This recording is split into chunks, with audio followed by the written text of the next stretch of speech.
I yield myself such time as I may consume. Gentlewoman is recognized. Madam Chair, my amendment would maintain congressional oversight over certain weapons sales and ensure that dangerous weapons do not end up in the wrong hands.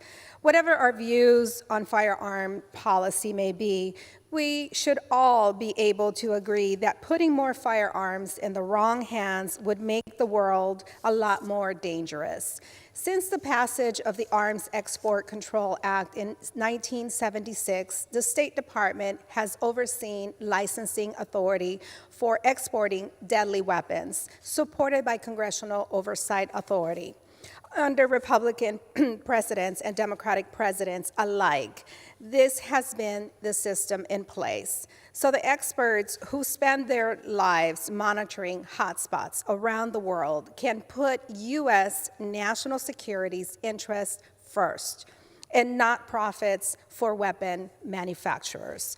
That's why many members have expressed concern about the administration's plan to change our firearm export licensing system. Under the administration's plan, firearms and other items in categories 1, 2, and 3 of the United States munitions list would move from the Commerce Control list, and that may sound like a technical change, but it would have real-world consequences. Congress would lose oversight over sales, preventing this body from objecting to sales that could harm national security or lead to human rights violations. We would also be taking licensing authority for exporting deadly weapons away from the State Department and giving it to Commerce Department without any clear evidence that Commerce has the expertise or capacity to handle this new responsibility.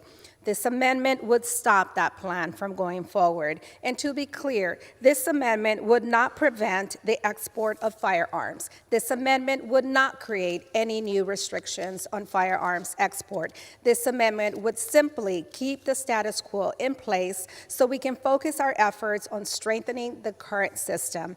And when it comes to keeping firearms out of the hands of terrorists and drug cartels, we should err on the side of caution.